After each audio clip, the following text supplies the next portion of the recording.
जय हिंद मेरे दोस्त। कहते हैं कि बेहतर से बेहतर की तलाश करो, मिल जाए नदी तो समंदर की तलाश करो। एक बार फिर से कोट करता हूँ कि बेहतर से बेहतर की तलाश करो, मिल जाए नदी तो समंदर की तलाश करो। टूट जाते हैं पत्थर अक्सर शीशे की चोट से, टूट जाए पत्थर वैसे शीशे की तलाश करो, वैसे शीशे की तलाश करो। मेरे भाई, आज हम लोग पढ़ने वाले हैं चतुर्थांश, और उसमें हम लोग समझेंगे कि चतुर्थांश का निर्माण कैसे होता है। एकदम सिंपल भाषा में तुमको समझाते हैं। देखो, चतुर्थांश बेसिकली आप पढ़े होंगे, आपके 3 चैप्टर और 4 चैप्टर में है। चतुर्थांश में जो संख्या रेखा होता है, संख्या रेखा, 2 संख्या रेखा से एक चतुर्थांश का निर्माण किया जाता है।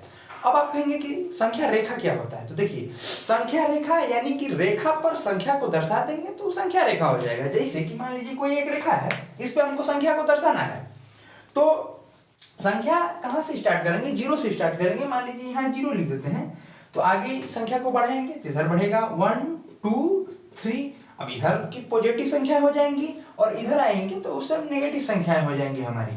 तो ये एक संख्या रेखा हो गया, और इसी संख्या रेखा से चतुर्थांश का निर्माण किया जाता है। तो एक संख्या रेखा, 2 संख्या रेखा को लेके एक चतुर्थांश का निर्माण किया जाता है। एक संख्या क्षैतिज होती है, एक संख्या रेखा को क्षैतिज रखा जाता है, एक संख्या रेखा को ऊर्ध्वाधर रखा जाता है। जैसे एक संख्या रेखा ऐसे होगी क्षैतिज, इसको हम एक्स अक्ष कहते हैं। ये रेखा है, इस पे संख्या दर्शा दीजिएगा तो वो संख्या रेखा हो जाएगी। यहाँ हो गया 0 1 2 और 3, इधर पॉजिटिव हो गया, इधर नेगेटिव हो जाएगा।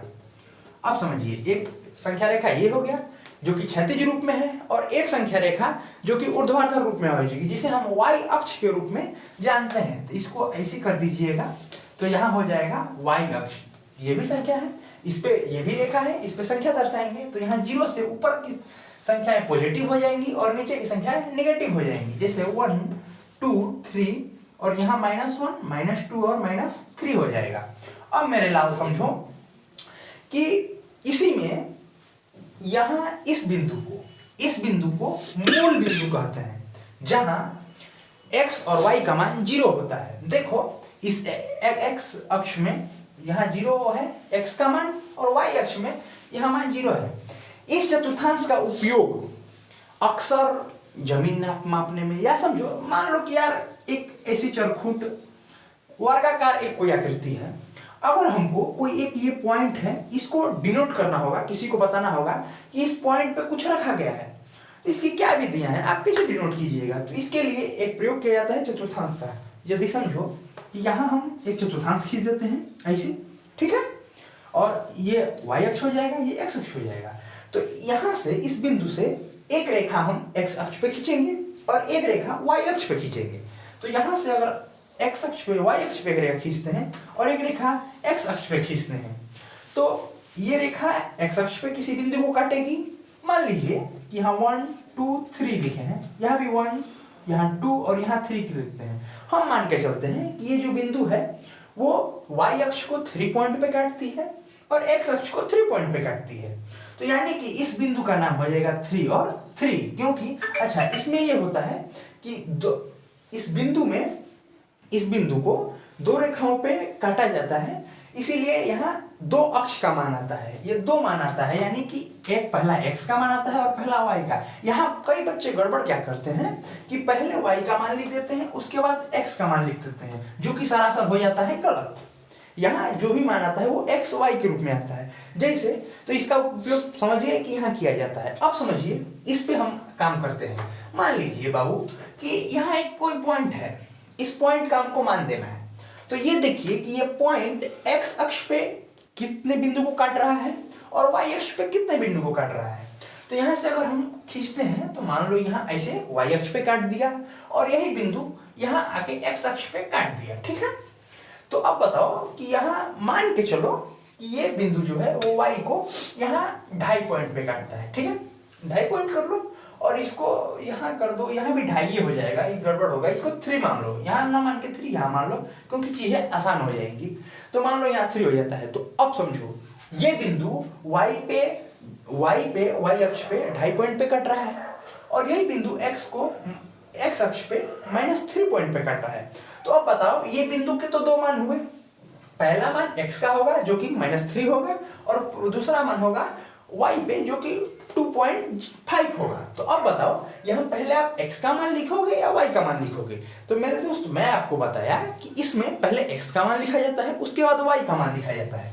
तो यहाँ x का मान कितना है? -3 है, तो -3 लिख दोगे, और y का मान है 2.5, तो यहाँ 2.5 लिख दोगे। ठीक है, ये तो हो गया। अब देखो आपके बिहार बोर्ड में एक क्वेश्चन पूछा जाता है कि कोई बिंदु दे देगा, मान लीजिए ये बिंदु दे देगा, और पूछता है कि मूल बिंदु से इस बिंदु की दूरी ज्ञात कीजिए। पहले वाक्य का अर्थ समझिए कि कहना क्या चाहता है। कहता है कि मूल बिंदु क्या हो जाएगा? तो देखो मूल बिंदु यानी कि जहां से इस चतुर्थांश का ओरिजिन हुआ है। तो मेरे भाई आप कहोगे कि देखो यहां से ही इस चतुर्थांश का, इसी बिंदु से इस चतुर्थांश का ओरिजिन हुआ है, उत्पत्ति हुआ है, इसलिए मूल बिंदु हो जाएगा। क्योंकि यहीं से x इधर पॉजिटिव में बढ़ते चला जा रहा है, यहीं से x इधर नेगेटिव में बढ़ते जा रहा है, y भी वैसे ही पॉजिटिव में ऊपर बढ़ते जा रहा है और नेगेटिव में नीचे बढ़ते जा रहा है। तो ये हो गया मूल बिंदु। इस मूल बिंदु पे x और y का जो मान होगा वो 0 होगा, क्योंकि देखो x अक्ष पे ये बिंदु का मान कहाँ है? 0 है, और y का मान 0 है। तो इस बिंदु का मान हो गया 0 और 0। तो एक बिंदु ये हो गया, एक बिंदु ये हो गया, और इसी के बीच की हमको दूरी निकालनी है। तो यहाँ ऐसे दूरी निकाल देंगे, ये इसी दूरी का हमको मान निकालना है, ये दूरी को मापना है कि ये दूरी कितनी है। तो अब मेरे भाई दूरी सूत्र का एक फॉर्मूला आता है, देखो आपको मैं बता दूंगा, सिद्ध करा दूंगा, याद ही करा दूंगा अगले वीडियो में कि आता कहाँ से। अभी के लिए समझ लो कि दूरी सूत्र होता क्या है। देखो दूरी सूत्र में क्या किया जाता है, दूरी सूत्र फॉर्मूला मैं डायरेक्ट यहाँ लिख देता हूँ। अंडर रूट होता है x2 माइनस का x1 का होल स्क्वायर प्लस में y2 माइनस का y1 का होल स्क्वायर। तो मेरे भाई अब समझो, आपको यहाँ दो बिंदु दिया जाता है, तो दो बिंदु दे के आपको यहाँ मान पूछता है। तो ये बताओ कि एक बिंदु हो गया -3 और 2.5, और एक बिंदु हो गया 0 और 0। अब मैं आपसे पूछूंगा कि इस बिंदु में x का मान क्या है? तो -3 बोलोगे आप। इस बिंदु में, क्योंकि पहला जो बिंदु होता है वो x के लिए होता है और दूसरा बिंदु y के लिए होता है, तो इसमें इस बिंदु को x1 मान लो, इस बिंदु को x2 मान लो। ठीक है, तो अब देखो, अब इस फॉर्मूला पे आप बैठाओ और ये देखो, चूंकि y का मान 2 है तो एक को y1 मान लो, एक को y2 मान लो।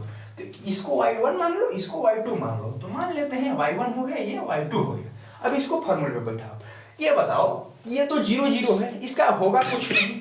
तो यहाँ बैठाओगे, देखो y2 का मान कितना हो गया मेरे भाई? तो कहोगे 0 हो गया। ठीक है, और y2 का मान 0 हो गया, और x1 का मान -3 ले लो, -3 हो गया। चलो ठीक है, और होल स्क्वायर प्लस का प्लस हो गया। y2 का मान क्या है? तो 0 है, फिर वही 0 है। मैं इसमें एक लॉजिक है, मैं आपको बताता हूँ पहले। और y1 का मान हो गया 2.5 का होल स्क्वायर। अब देखो, अब इसका होल स्क्वायर करोगे तो ये हो जाएगा -3 का होल स्क्वायर प्लस में 2.5 का होल स्क्वायर।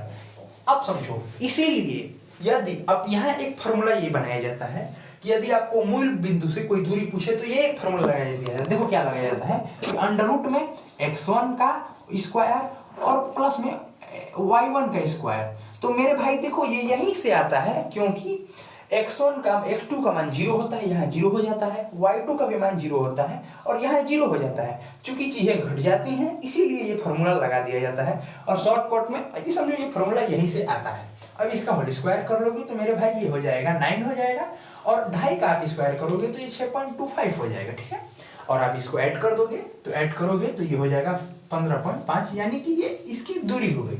ठीक है मेरे भाई, चीजें समझ में आई होंगी, ऐसा करता हूँ।